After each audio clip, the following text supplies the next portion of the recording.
Brooklyn in the house. With Queens at. Some stories in hip-hop never stop hurting. They're bigger than platinum albums, sold-out arenas, or legendary verses. In the house. Check it. Let me hear you say ho. They're the moments that froze entire cities, shattered crews, and reminded everyone watching that fame couldn't protect you from real life. Some of these artists were on the verge of becoming even greater. Others had already changed hip-hop forever. But every name on this countdown shares one thing in common. My wet is where you find me. The back of the club like it holds my crew behind me. Their final moments still leave more questions than answers. Tonight, we're looking back at 12 of the most heartbreaking and terrifying deaths in hip-hop history. Some happened in broad daylight. Others unfolded in the middle of the night when nobody saw them coming. A few remain unsolved decades later, while others revealed betrayals that nobody could have imagined. Where you at? Throw your hands in the air if you. This isn't about sensationalizing tragedy. It's about remembering the lives behind the headlines, the music they gave us, and the moments that changed hip-hop forever. Some of these stories you'll recognize. Others may reveal details you've never heard before. Most of these people think they be acting, but they be acting. Who they attract? Stay until the end, because the number one story is one that altered the course of rap history forever. And even after all these years, its final chapter still isn't completely written. If you love hip-hop history and want more deep dives into the moments that shaped the culture, hit subscribe and join the Flash Rewind family. Now, let's rewind. Number 12, Proof. My backbone, this zone, my zone. While I roam, card home. Before Eminem became a global superstar, there was one person who believed in him from the very beginning. That person was Proof. Born Deshaun Holton, Proof was more than just a member of D12. He was one of Detroit's most respected lyricists, a feared freestyle battler, and a mentor to countless local rappers. For smiling to make it, I love y'all, dog, and that's however you take it. Many people credit him with helping build Detroit's underground hip-hop scene long before it gained national attention. On April 11, 2006, Proof was at Triple C's nightclub on Detroit's famous 8 Mile Road. It was around 4:30 in the morning when an argument reportedly broke out over a game of pool. What started as a heated disagreement quickly spilled into the parking lot. Put my soul through the ink. Bless a pad with thoughts. According to police, the confrontation turned violent within seconds. Investigators alleged that Proof struck Keith Bender Jr. with a handgun before firing a shot that critically wounded him. Moments later, Bender's cousin, Mario Etheridge, opened fire, striking Proof multiple times in the head and chest.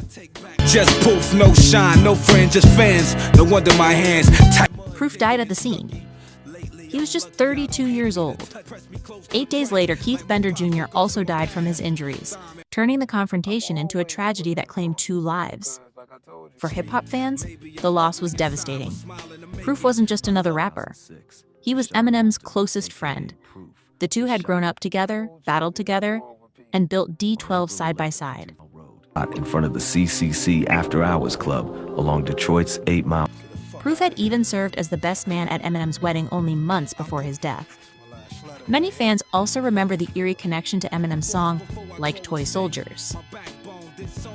Released before the shooting, the music video featured Proof playing a shooting victim lying in a hospital bed.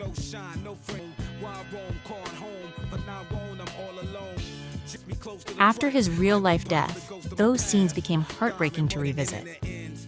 Proof's passing left a hole in Detroit's rap community that has never truly been filled. His legacy lives on through the artists he inspired and the city he helped put on the hip-hop map. Hours Club along Detroit's 8 Mile Road. Number 11, Mac Dre. Few artists have ever represented Northern California the way Mac Dre did. Born Andre Hicks, Mac Dre became the face of the Bay Area's hyphy movement. His music, personality, and independent mindset influenced an entire generation of artists, proving you didn't need a major label to build a loyal fan base. But his journey wasn't easy. He survived prison, legal troubles, and years of industry obstacles before finally reaching the peak of his career.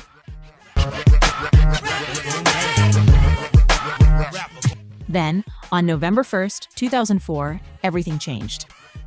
After performing in Kansas City, Missouri, Mac Dre and his team left the venue in a white passenger van. Around 3:30 in the morning, a stolen black Infiniti pulled alongside them on U.S. Route 71. Without warning, the occupants opened fire. The driver lost control, sending the van across the highway and down an embankment. Mac Dre had been struck by a bullet in the neck and was thrown from the vehicle during the crash. He died at the scene. He was only 34 years old. Authorities investigated several leads, and one local rapper was publicly linked to the case.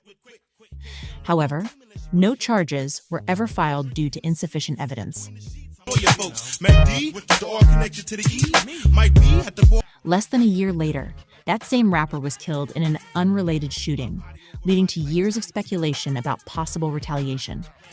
To this day, Mac Dre's murder remains officially unsolved. His death robbed hip-hop of one of its most original personalities, but his influence continues to shape West Coast music more than 20 years later. Number 10. Soldier Slim. Can you catch me? It's the Glock for the shooter, so respect them, don't. Some rappers become stars. Others become the voice of their city. For New Orleans, Soldier Slim was exactly that. Born James Adairell Tapp Jr., Soldier Slim built his reputation through raw, unfiltered storytelling. His music reflected real life in the Magnolia Projects, earning him respect across Louisiana long before the rest of the country caught on. Shit that used to be my hobby, never do it sloppy, make the job well done. Whether he was recording with No Limit Records or working independently, fans believed every word he rapped because it came from experience. By late 2003, his career was gaining momentum. He had new music in the works, a growing fan base, and a child on the way. Some love, it's been 2 years since I possessed some drugs, nigga hard. Life seemed to be moving in the right direction. Then everything changed. On the night of November 26, 2003, the evening before Thanksgiving, Soldier Slim was outside his mother's home in New Orleans' Gentilly neighborhood. His family was gathering for the holiday. His sister was expected to arrive any minute. It should have been one of the safest places he could be. Instead, a gunman walked up and opened fire. Slim was struck multiple times before collapsing on the front lawn. Cali, yo, I'ma know them, so they be some soldiers too. I represent. He was only 26 years old. The murder stunned New Orleans. Police eventually arrested a suspect after recovering a handgun that investigators said was linked to the shooting. Authorities also explored the possibility that the killing was connected to disputes within the local music scene, but the case quickly fell apart. Witnesses refused to testify, reportedly fearing retaliation, and without enough evidence to move forward, prosecutors dropped the charges. Down and out, riding about. I need more than a Smith and Wesson. I took. More than 20 years later, Soldier Slim's murder remains unsolved. Perhaps the saddest twist came after his death. Before he was killed, Slim had recorded his verse for Juvenile's song Slow Motion. He never got to hear it become a nationwide hit. Released in 2004, the song reached #1 on the Billboard Hot 100, making it one of the biggest rap records of the year. Until you indeed.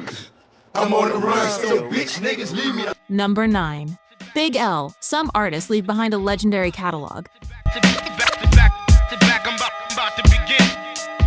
Big L left behind endless possibilities. Born Lamont Coleman in Harlem, Big L quickly earned a reputation as one of the most gifted lyricists of his generation. His razor-sharp punchlines, effortless flow, and unforgettable freestyles made him a favorite among serious hip-hop fans. Yeah, I'm making one show now, you wanna frisk me and search my ride? Even fellow rappers admired his skill. Jay-Z would later say that Big L was one of the few MCs who could truly challenge him lyrically. His debut album, Lifestyle as Ove to Poor and Dangerous, became an underground classic, but commercial success still hadn't arrived. That was about to change. In early 1999, Big L signed with Rawkus Records, giving him the biggest opportunity of his career. Many believed he was finally about to break into the mainstream. My phone and my house tap, praying that I fall for the mouse trap. I doubt. Just weeks later, his future was taken away. On February 15, 1999, Big L was standing outside his apartment in Harlem when a vehicle pulled alongside him. The shooter opened fire. 9 bullets struck the 24-year-old rapper. He died shortly afterward. Investigators believed the murder may have been connected to criminal activity involving someone close to him rather than Big L himself. But no one has ever been convicted. More than 2 decades later, fans still ask the same question. What would hip-hop sound like today if Big L had lived? Would he have become one of New York's biggest stars? End up in so much shit, I done came way too far to be calling. Would his rivalry and collaborations with rap's greatest names have changed the course of East Coast hip-hop? We'll never know. That's what makes his story so heartbreaking. Sometimes the greatest legacy is the one that never got the chance to be written. So much shit, I done came way too far to be calling it quits. Number 8. Jam Master Jay. Put a hand in the air! Without Jam Master Jay, hip-hop might never have reached the mainstream as quickly as it did. As the DJ of Run DMC, Jason Mizell helped redefine what rap music could become. Alongside Run and DMC, he helped deliver gold and platinum albums, broke barriers on MTV, and introduced millions of people to hip-hop for the very first time. He was respected across the industry, which made his death almost impossible to believe. What's my name? Jam Master James. What's my name? On October 30th, 2002, Jam Master Jay was inside his recording studio in Queens. It was business as usual. Friends and associates moved in and out of the building. Then 2 men entered. One distracted the people inside while the other walked directly toward Jay and fired a single shot at close range. He died inside the studio he had built. The killers escaped. For years, the case remained one of hip-hop's greatest mysteries. Then, more than 2 decades later, prosecutors secured convictions against 2 men with longtime ties to Jam Master Jay, arguing the killing stemmed from a dispute over a drug deal. One of those men was Jay's own godson. The betrayal shocked fans almost as much as the murder itself. Even after the convictions, legal battles continued, leaving parts of the case unresolved. More than 20 years later, Jam Master Jay's death remains a painful reminder that sometimes the greatest dangers don't come from strangers. Sometimes they come from people you trust. Number 7. Freaky Tah.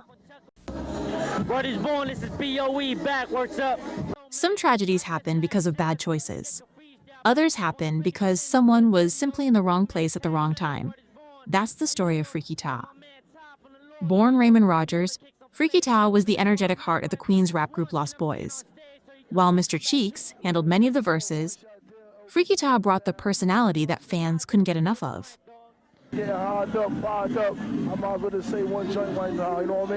Together, the group scored hits like Renee and Music Makes Me High, becoming one of the defining acts of East Coast hip-hop in the late 90s. On March 28, 1999, the group gathered to celebrate Mr. Cheeks' birthday at the Sheraton Hotel in Queens. It was supposed to be a night of laughter and celebration. Instead, it became a nightmare.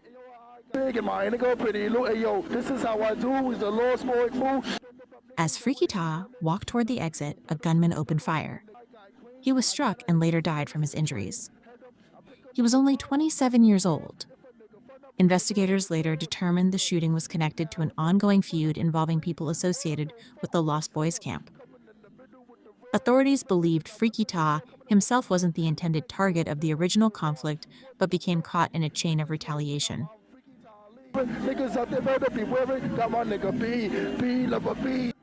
The shooter eventually pleaded guilty to second-degree murder and received a lengthy prison sentence. For fans, it was a devastating reminder of how quickly violence can spread. Freaky Tah was remembered by friends as someone who often tried to calm situations rather than escalate them. Yet none of that mattered in those final moments. One celebration, one mistake, one life gone forever. Huff, huff, and puff, and blow your old down, no fuck around. Number 6. Eazy-E. Here's another proper track in his back. Watch the snipe. Few people changed hip-hop more than Eazy-E. Born Eric Wright, he helped found NWA, launched Ruthless Records, and introduced the world to artists like Dr. Dre and Ice Cube. Without Eazy-E, West Coast rap might never have reached the heights it did, which makes the final month of his life so shocking. In February 1995, Eazy-E checked into Cedars-Sinai Medical Center in Los Angeles with what he believed was a severe cough. At first, he thought it was asthma. Doctors soon delivered devastating news. He had AIDS. The diagnosis stunned not only Eazy-E but the entire music industry. On March 16, 1995, he released a public statement confirming his illness and encouraging young people to educate themselves about HIV and AIDS. Just 10 days later, he was gone. Eazy-E died on March 26, 1995, at only 30 years old. The speed of his decline shocked millions. Only weeks earlier, he had still been working, recording music and planning for the future. His death sparked countless rumors and conspiracy theories, many of which continue to circulate today. But regardless of the speculation, one fact remains undeniable. Hip-hop lost one of its greatest visionaries. A man who helped change the sound of an entire generation was gone before most people even knew he was seriously ill. Number 5. Big Pun. Big Pun proved that lyrical greatness has nothing to do with appearances. Born Christopher Rios in the Bronx, he became the first Latino solo rapper to earn a platinum album, delivering complex rhyme schemes and incredible breath control that still impress fans today. By 2000, he was one of hip-hop's brightest stars. But behind the success, his health had become a growing concern. For years, Pun struggled with severe obesity. Friends urged him to seek help. He tried diets and even entered a weight loss program, but keeping the weight off proved incredibly difficult. On February 7, 2000, while staying at a hotel in White Plains, New York, Big Pun suffered respiratory failure and a massive heart attack. Paramedics rushed him to the hospital. They couldn't save him. He was just 28 years old. The tragedy became even more heartbreaking when fans learned he had withdrawn from a scheduled Saturday Night Live appearance only 2 days earlier because he wasn't feeling well.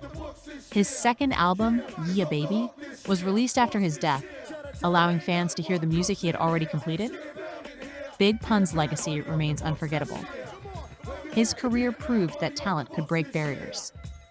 His death became a painful reminder that success means very little without good health. Go, go, go, go, go, go, go. Number 4. Stretch. Sometimes the most haunting stories in hip-hop aren't just about how someone died. They're about the timing. Before Tupac became a global icon, one person was almost always by his side. That was Stretch. Born Randy Walker, Stretch was a rapper, producer, and a member of Live Squad.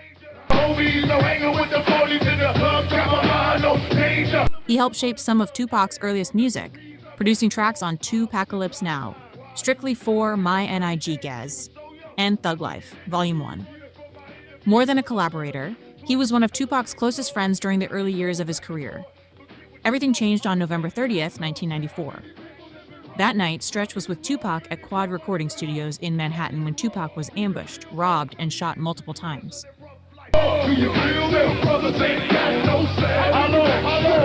The attack became one of the most infamous moments in hip-hop history. In the months that followed, Tupac began questioning the loyalty of people around him, including Stretch. Their friendship unraveled in public, and the bond they had built over the years came to an end.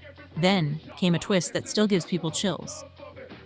Exactly 1 year later, on November 30th, 1995, Stretch was driving home through Queens after dropping off his brother. Just after midnight, another vehicle began chasing him.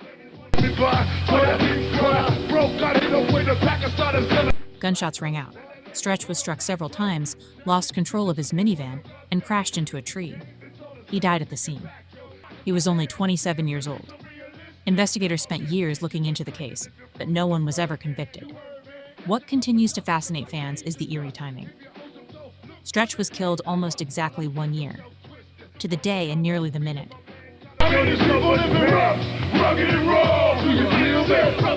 After the Quad Studios shooting that forever changed Tupac's life.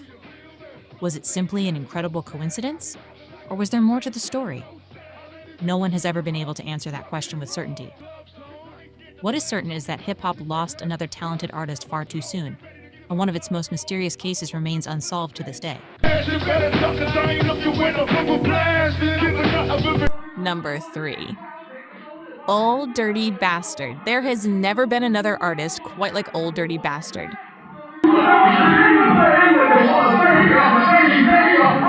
Born Russell Tyrone Jones, ODB was one of the founding members of the Wu-Tang Clan and one of the most unpredictable personalities hip-hop has ever seen. His voice was unmistakable. His energy was unmatched. Behind the wild public image, however, was an artist whose creativity helped shape one of the greatest rap groups in history.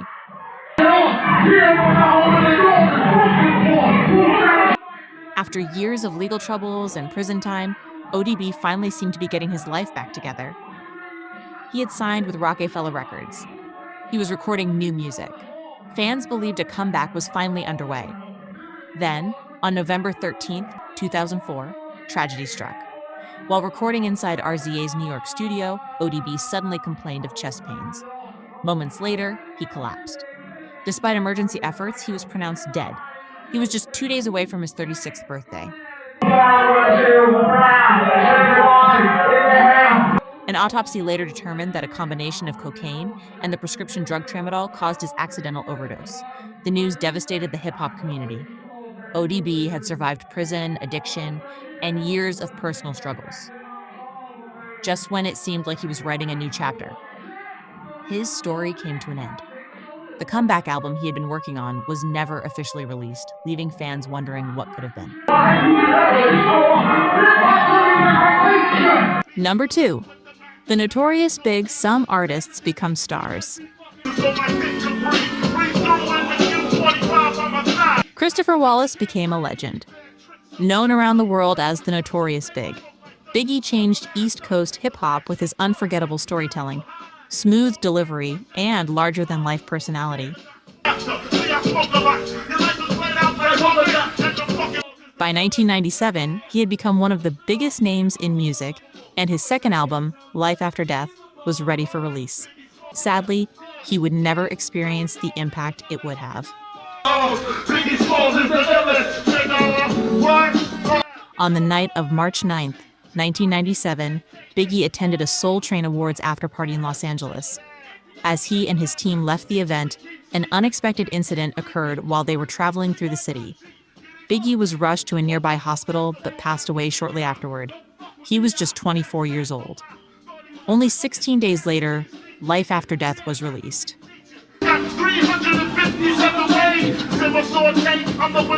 The album debuted at number 1, sold hundreds of thousands of copies in its first week, and is now considered one of the greatest hip-hop albums ever made. Biggie never had the chance to witness its incredible success. His passing remains one of the most discussed chapters in hip-hop history.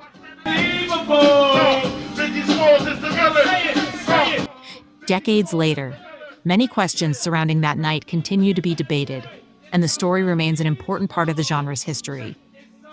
Although his career was cut short, his influence has never faded. His music continues to inspire artists around the world, proving that true legends never stop making an impact. Number 1. Tupac Shakur. No rapper has left a bigger mark on hip-hop than Tupac Shakur. Born in New York and raised between Baltimore and California, Tupac wasn't just a rapper. He was a poet, actor, and one of the most influential voices of his generation. His music tackled poverty, injustice, loyalty, and survival in a way that connected with millions around the world. By 1996, he was at the peak of his career.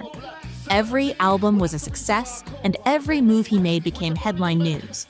The shit you do, but still true. What I'm saying is it's all about you. On September 7th, 1996, Tupac attended the Mike Tyson vs. Bruce Seldon fight at the MGM Grand in Las Vegas alongside Death Row Records CEO Suge Knight. After the fight, Tupac and members of his entourage were involved in an altercation inside the hotel. Hours later, as Tupac and Suge sat at a red light on Flamingo Road, a white Cadillac pulled up beside their BMW. On the same place. Witness me holler at a trick, look how quick the gang takes. Seconds later, gunfire erupted. Tupac was struck multiple times, while Suge suffered minor injuries from bullet fragments. Doctors fought to save him, but after 6 days in the hospital, Tupac died on September 13, 1996. He was only 25 years old. His death shocked the world and became one of the defining moments in hip-hop history. Fans mourned across the globe, while the East Coast-West Coast rivalry reached a dangerous new level. This ain't just for the ladies. This for some of you niggas too. For nearly 3 decades, the murder remained one of music's biggest unsolved mysteries. Then, in 2023, Las Vegas authorities arrested Dwayne "Kef D. Davis, charging him in connection with Tupac's murder. The case is still working its way through the courts, making it the first criminal prosecution tied to the shooting.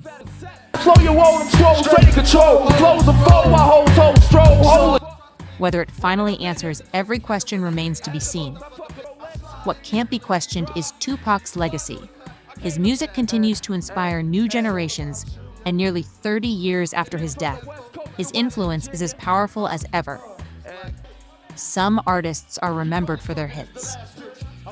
Tupac is remembered for changing hip-hop forever.